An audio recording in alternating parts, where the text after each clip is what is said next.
পড়া মুখস্থ করা লাগবে আজকে ইনশাআল্লাহ। আমাদের অনেক ছাত্র আছে, ওদেরকে তো আমরা পড়া মুখস্থ করাই, আমিও বয়ান ওইভাবেই করি। ভাই কুটুর কুটুর আওয়াজ হওয়া যাবে না, কি দাঁতে কি পাওয়ার, হ্যাঁ বুড়ের কামড় দেয় হ্যাঁ আওয়াজ হয় নি, বুড়া আপনি পান খান জব্দা ছাড়া। ছোটবেলার একটা কিচ্ছা শোনার মতো করে তো বুড়ির সব কেড়ে একবারে বাইরে কয় করে। দোস্ত, আল্লাহ সুবহানাহু ওয়া তাআলা জমিনে যত নবী পাঠিয়েছেন আলাইহিমুস সালাতু ওয়াস সালাম, এই সমস্ত নবীকে আল্লাহ কেন পাঠাইছেন, কখন পাঠাইছেন? আল্লাহ তাআলা যখন দেখেছেন তার বান্দা ধ্বংসের খাদে চলে গেছে, জাহান্নামের রাস্তায় ছুটে চলেছে, ওই বিপন্ন বিপর্যস্ত মানবতাকে রক্ষার জন্য, মানুষগুলোকে উদ্ধারের জন্য আল্লাহ সুবহানাহু ওয়া তাআলা যুগে যুগে হযরত আম্বিয়া আলাইহিমুস সালামকে দুনিয়ায় পাঠিয়েছেন। যেমন হযরত মূসা আলাইহিস সালামকে আল্লাহ দুনিয়ায় কখন পাঠাইছেন, কেন পাঠাইছেন? আল্লাহ তাআলা যখন দেখেছেন বনি ইসরাইলের উপর নবীর বংশ ফিরআউন এবং তার বংশের লোকদের এমন নিষ্ঠুর নির্যাতন চলছিল যে বনি ইসরাইল নিঃশেষ হয় প্রায়। নির্যাতনের কিছু ধরন কোরআন আল কারীমের মধ্যে আসছে, যেমন সূরা ইব্রাহিমের 6 নম্বর আয়াতে একটা ধরন আসছে। আল্লাহ বলেন, وَإِذْ قَالَ مُوسَى لِقَوْمِهِ اذْكُرُوا نِعْمَةَ اللَّهِ عَلَيْكُمْ إِذْ أَنْجَاكُمْ مِنْ آلِ فِرْعَوْنَ يَسُومُونَكُمْ سُوءَ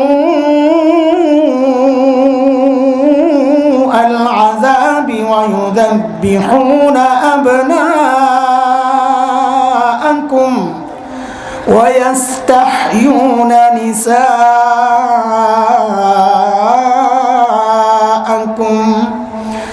وَفِي ذَلِكُمْ بَلَاءٌ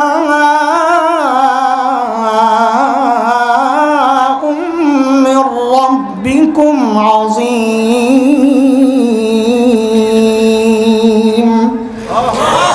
এই আয়াতে আল্লাহ নির্যাতনের কিছু ধরন দেখাইছেন। ফিরআউন কি করত? বনি ইসরাইলে যখন কোনো মেয়ে জন্ম নিত ফিরআউন বাঁচায় রাখত, কিন্তু যখনই কোনো ছেলে জন্ম নিত, গণকেরা স্বপ্নের ব্যাখ্যায় বলেছে বনি ইসরাইলে এমন এক ছেলে হবে যে ফিরআউনকে ক্ষমতা থেকে টেনে নামাবে। ফিরআউন তার ক্ষমতা হারানোর ভয়ে ওই সদ্যজাত শিশুগুলোকে ধরে ধরে জবেহ করে হত্যা করত।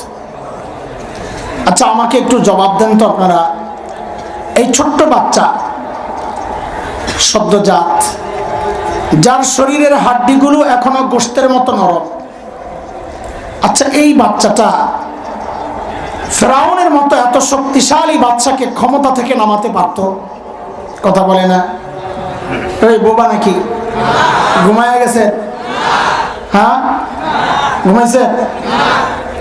সজাগ কিন্তু মনোযোগ ঘুমাইছে না?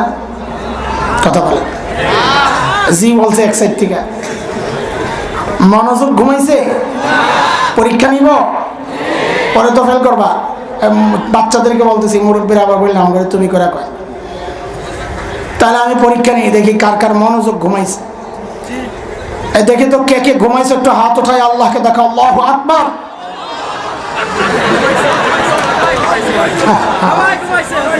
না না, মনোযোগ ঘুমাইছে। মানুষ তো সজাগ কিন্তু মনোযোগ ঘুমায় দিছে। কথা ঠিক? দাঁড়াও তো দেখি সবাই বিসমিল্লাহ আল্লাহু আকবার বলে সবাই দাঁড়ায় যায়। আল্লাহু আকবার। একটা তাকবীর হবে, লিল্লাহি তাকবীর। এত আস্তে করলে জিহাদে নমুনা সাথে। মাশাআল্লাহ। আল্লাহু আকবার। কি থামে গেল? হ্যাঁ আচ্ছা ঠিক আছে ঠিক আছে, মাশাআল্লাহ মাশাআল্লাহ।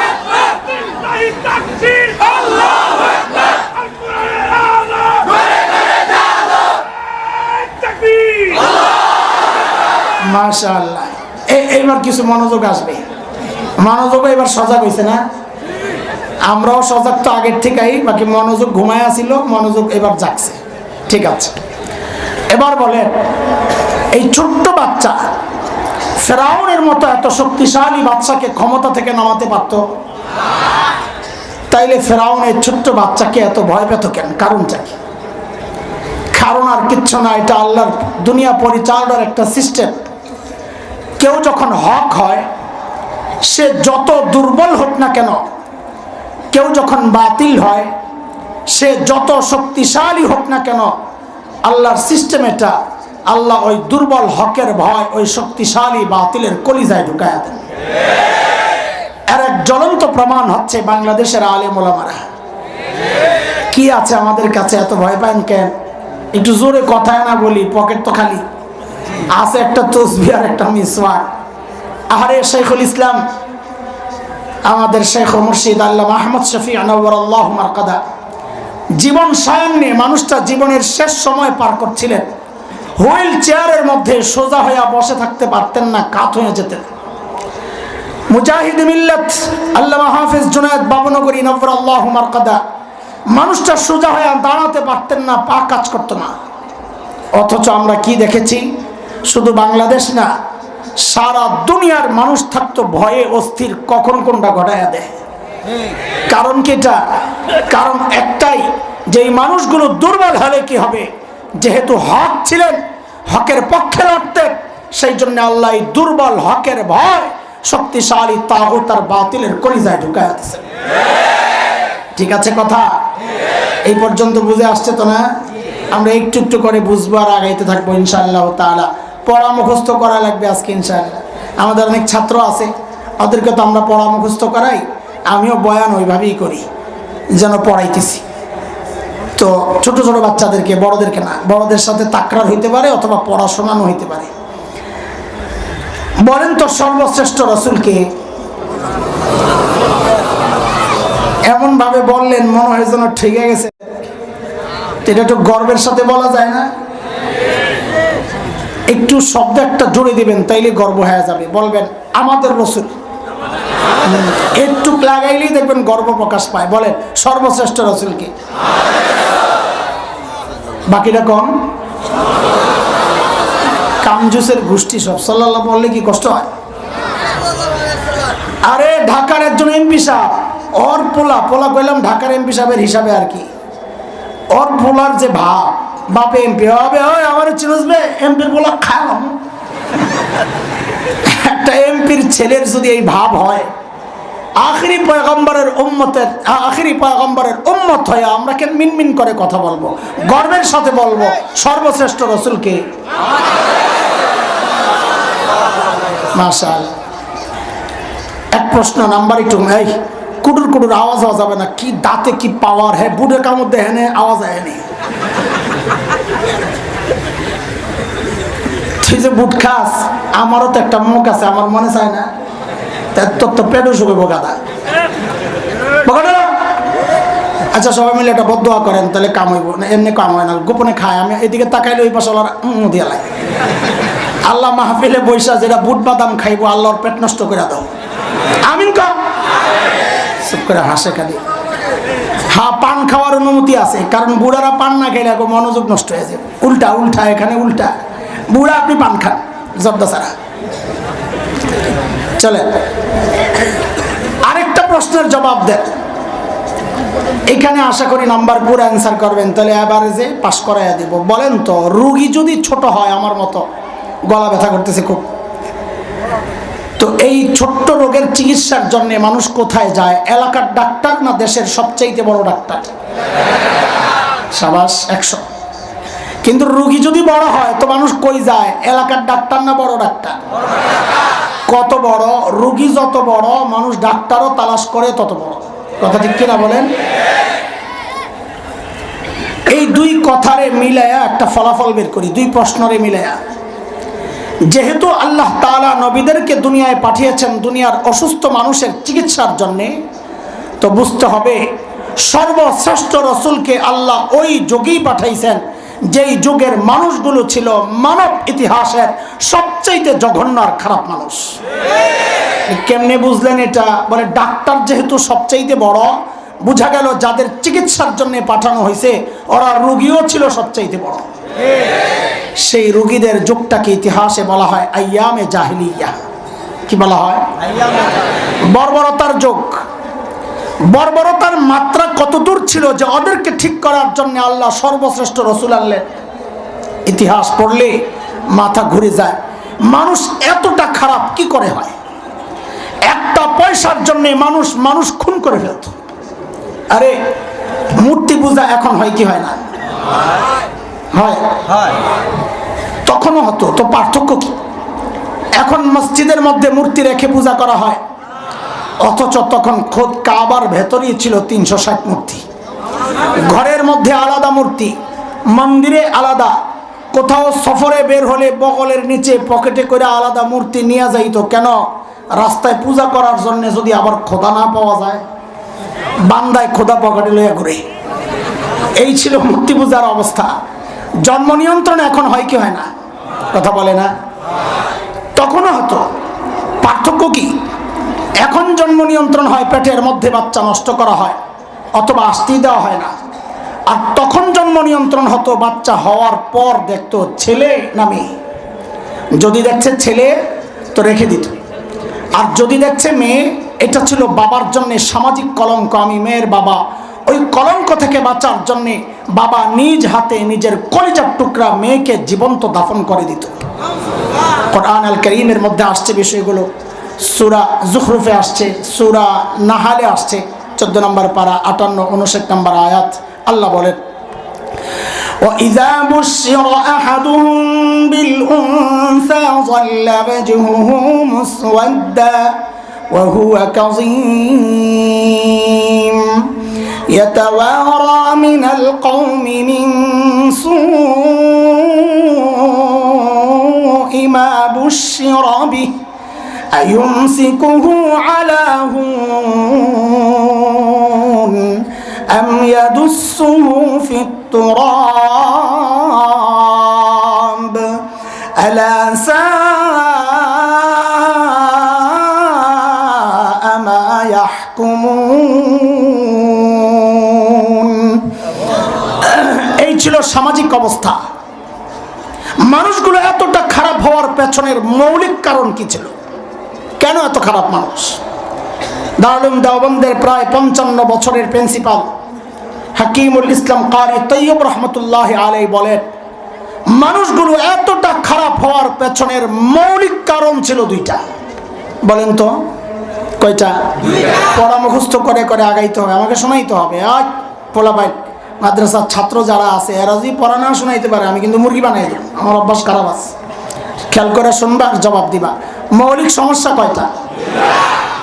1 নম্বর ছিল জাহালত, অজ্ঞতা। সাধারণ মানুষ যারা, বয়ানটা আসলে আপনাদের জন্য, ওদের থেকে সাপোর্ট নিচ্ছি যেন আপনারা মনোযোগ সহ বুঝেন। মৌলিক সমস্যা ছিল, 1 নম্বর ছিল জাহালত, মূর্খতা, লেখাপড়া ছিল। 2 নম্বর ছিল চারিত্রিক অধপতন, চরিত্র খারাপ। দেখেন, এই দুইটা সমস্যা এতটা ভয়ঙ্কর সমস্যা, একটাও যদি কারোর মধ্যে থাকে সেও অপরাধ করে। যেমন একজন ইঞ্জিনিয়ার, সে শিক্ষিত না মূর্খ? বলেন না কথা? লেখাপড়া করছে না, অথচ কিছুদিন আগে আমরা কি দেখেছি? ইঞ্জিনিয়ার সাহেব সরকারি কাজের টেন্ডার পেয়ে ব্রিজ বানাতে গিয়েছেন, যায়া রডের বদলে ব্রিজের মধ্যে বাঁশ ঢুকাইয়া দিচ্ছে। কি ঢুকাইছে? আরে হাসির কথা না, জবাব দাও, কি ঢুকাইছে? আচ্ছা, ও জানতো না এখানে রড ঢুকাইতে হয়? কথা বলে না। জানতো কি জানতো না? জানার পরেও এই রড কেন ঢুকাইলো আর বাঁশ কেন ঢুকাইলো? চরিত্র খারাপ। লেখাপড়া আছে কিন্তু চরিত্র খারাপ। মনে রেখেন একটা কথা, সাধারণদেরকে বলছি, এটা মাথায় ঢুকায় নেন। কিয়ামত পর্যন্ত সমাজের যত সমস্যা আসবে, সমস্ত সমস্যার পেছনের এই মৌলিক সমস্যা এই দুইটাই, মূল কারণ এই দুইটাই। জাহালত, দ্বীনি শিক্ষা না থাকা, আর এক হচ্ছে চারিত্রিক অধপতন। কিয়ামত পর্যন্ত সমস্ত সমস্যার মূল কারণ এই দুইটাই। বলেন সমস্যা কয়টা? মৌলিক এই দুই সমস্যা মোকাবেলার জন্য, ঠিক করার জন্য আল্লাহ সুবহানাহু ওয়া তাআলা সর্বশ্রেষ্ঠ রাসূল সাল্লাল্লাহু আলাইহি ওয়াসাল্লামকে মৌলিক দুইটা জিম্মাদারি আর সমাধান দিয়ে আল্লাহ আমার নবীকে দুনিয়ায় পাঠায়া দিয়েছেন। বলেন তো এবার ঠিক করে সমস্যা কয়টা? সমাধান বলে না, সমাধান আবার বলেন, এটা আমাদের আলোচনার মূল পয়েন্ট। বলেন সমস্যা কয়টা? সমাধান আবার বলেন সমস্যা কয়টা? সমাধান। আল্লাহর হাবিব নবুয়ত পেয়ে ঘোষণা দিলেন, ইন্নামা বুইসতু মুআল্লিমা বুইসতু লিউতাম্মিমা মাকারিমাল আখলাক।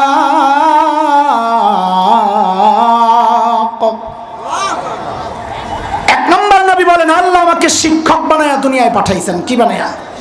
বলেন কি বানায়া? আমার নবী কি ছিলেন? কথা বলে না, কি ছিলেন? এটা মুখস্থ শোনাই, তবে আমি আবার জিজ্ঞেস করব কথাগুলো, এই জন্যই বারবার বলাচ্ছি। আমাদের নবী কি ছিলেন? আমাদের নবীকে বলা হয় উম্মি নবী। কি? অনেকে অর্থ না বুঝে অর্থ করেন মূর্খ। নাউযুবিল্লাহি মিন যালিক। গাদা, তুমি মানুষের কাছে পয়রা শিক্ষিত হয়ে গেলা, আর আমার নবী পড়ছেন আল্লাহর কাছে, নবী মূর্খ হয়ে গেল। নাউযুবিল্লাহ পড়েন, মাঝে মাঝে আউযুবিল্লাহ নাউযুবিল্লাহ সুবহানাল্লাহ পড়েন। সব কিছু বাড়িতে পড়ার লেগে স্টক রাখেন না, এখানে কিছু পড়েন। তা আমাদের নবী কি ছিলেন? আল্লাহ আমার নবীকে কি বানায়া পাঠাইছেন? শিক্ষক বানায়া। কেন পাঠাইছে? ওই যে মৌলিক দুই সমস্যার এক সমস্যা জাহালাত, মূর্খতা, ওইটা দূর করার জন্য। বুঝে আসছে কথা? দুই নম্বর নবী বলেন, আল্লাহ আমাকে সর্বোচ্চ উন্নত চরিত্র দিয়ে দুনিয়ায় পাঠিয়েছেন। কেন? আমি যেন এই চরিত্রহীন মানুষগুলোর পেছনে মেহনত করে করে ওদেরকে মানব ইতিহাসের শ্রেষ্ঠ চরিত্রবান মানুষ বানাতে পারি। বলেন তো এবার আবার আমার সাথে যুক্ত হন। মৌলিক সমস্যা কয়টা? সমাধান। কিয়ামত পর্যন্ত যত সমস্যা আসবে, ওই সমস্যার সমাধান ওই দুইটাই, যে দুইটা সমাধান নিয়ে আমার নবীকে আল্লাহ দুনিয়ায় পাঠাইছেন। বিকল্প রাস্তায় দুনিয়ার সমস্যার সমাধান কোনো কালে হবে না। আবার একটু পেছনে যাই, আমাদের নবী কি ছিলেন? একটু জোরে বলেন তো। শুনেন, কিছু কথা এখন বলবো, আল্লাহকে হাজির নাজির রেখে বলছি। আপনাদেরকে খোঁচানোর জন্যে, কষ্ট দেওয়ার জন্যে কথাগুলো বলছি না, বলবো না। কথাগুলো বলছি শুধুই আপনাদের হৃদয়ে আফসোসের আগুন জ্বালাইতে। হারে কি করলাম, আমরা বড় মুসিবতে আছি। যখন কবরের এই জমিনের নিচের বয়ান হয়, আসমানের উপরের বয়ান হয়, তখন ওইটার নাম দেন আপনারা ওয়াজ। আর এই দুইটার মাঝখানে একটা নাম হয়ে যায় রাজনীতির আলাপ। বুঝলেন না এই কথা? এই জন্য আমিও নাম পাল্টাইছি, আপনারা নাম পাল্টাইছেন, আমিও নাম পাল্টাইছি। আমি বলি না কবরের নিচে আসমানের উপরে, এটা হইলো ওয়াজ। আর আসমানের নিচে জমিনের উপরে, এটার নাম ওয়াশ।